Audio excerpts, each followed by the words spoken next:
Bapak Ibu yang saya lihat diri saya sendiri di dalam kubur. Sangat gelap, ngeri. Tapi tiba-tiba sambil saya di situ merasa ketakutan dan kesepian, muncul sebuah cahaya di dalam kubur sendiri itu.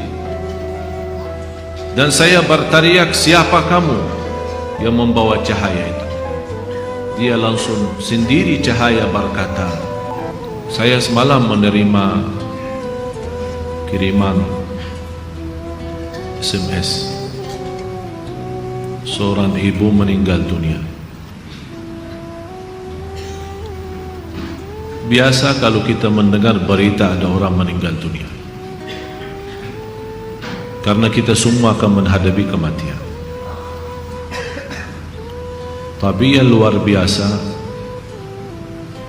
peristiwa yang terjadi saat dimakamkan.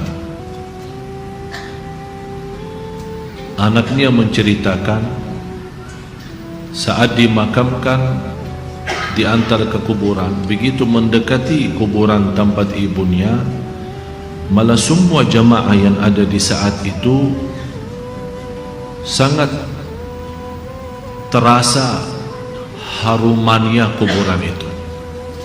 Harum sekali, keluar semacam wangi yang luar biasa, sampai orang pada pandangannya kepada yang lain. Barangkali di antara jamaah yang membawa wangi-wangian yang bagus, tapi ternyata tidak, mengalir dari bawah keluar, sampai ada yang malah melihat asap-asapnya. Asap ini bukan asapnya kebakaran, tapi asapnya itu karena wangian dari masuk dari kuburan ini. Sampai dikuburkan, malah kata anaknya, begitu saya sendiri yang nurun memakamkan, mengkuburkan ibu saya, sampai saya dan tanah saya sendiri membawakan tanahnya menutupi kuburannya. Pulang ke rumah saya mandi dan mencuci tanah dengan sabun, tapi masih terasa tanah saya harumnya luar biasa, sampai tidak bisa kehilangan. 3 malam masih tersimpan harumnya itu. Saya bertanya lewat SMS, "Apa kelebihan ibu kamu?" Dia bilang, "Ibu saya biasa, malah orang awam, bukan wanita yang apa gitu, awam-awam biasa." Tapi setahu saya, ibu tidak pernah tidur sebelum membaca surat Al-Mulk, Tabarakalladzi biyadihil mulk. Saya langsung menjawab, itulah yang Allah hantarkan kepada ibu kamu. Dan inilah berita gembira bagi kita semua, sesuai janjian Rasulullah sallallahu alaihi wasallam, 30 ayat syafa'at li sahibiha min azabil qabr. 30 ayat yang telah membawakan syafaat bagi orang diselamatkan dari siksa kubur. Dari situ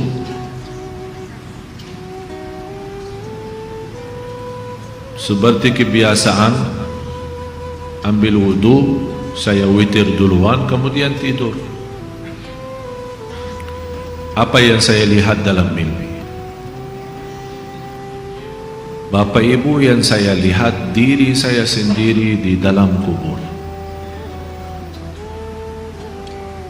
Sangat gelap, ngeri, malah terasa seramnya luar biasa, sampai tidak bisa saya bayangkan di saat itu. Tapi tiba-tiba sampai saya di situ merasa ketakutan dan kesepian, muncul sebuah cahaya di dalam kubur sendiri itu.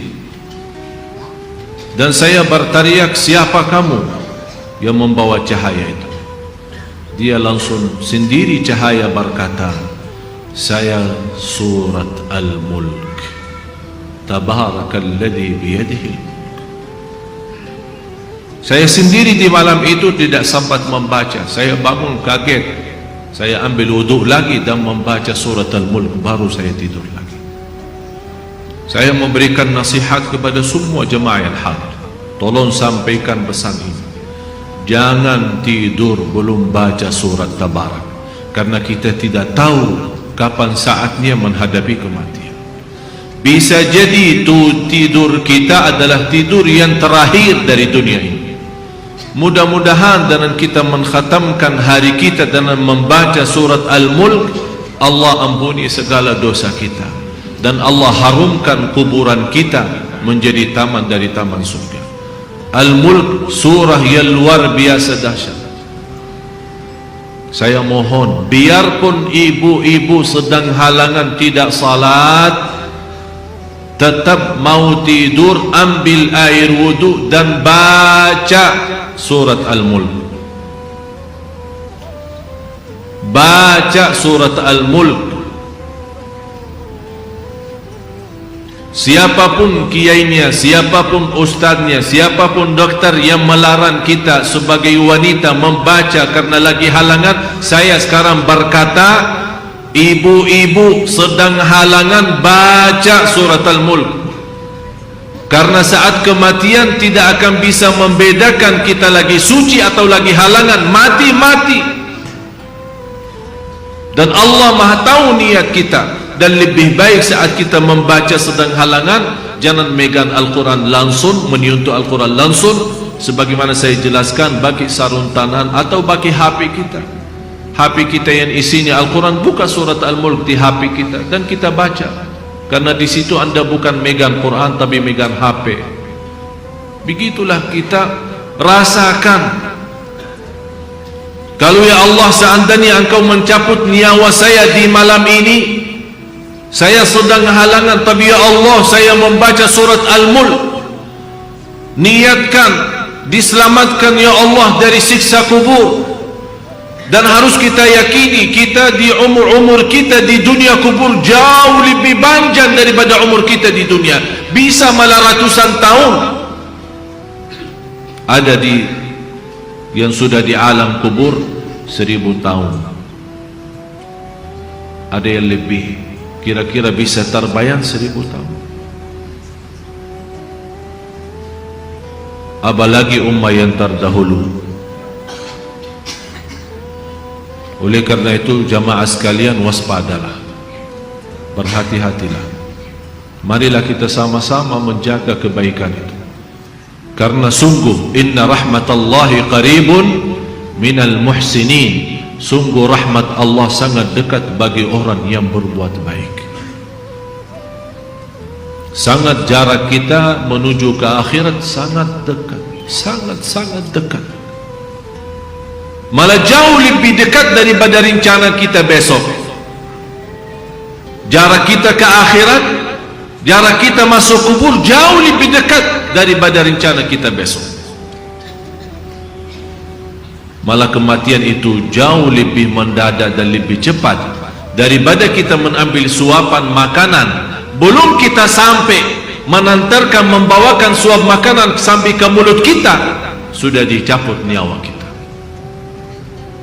Jauh lebih cepat itu. Oleh karena itu marilah kita sama-sama semua kita punya salah, punya kekurangan.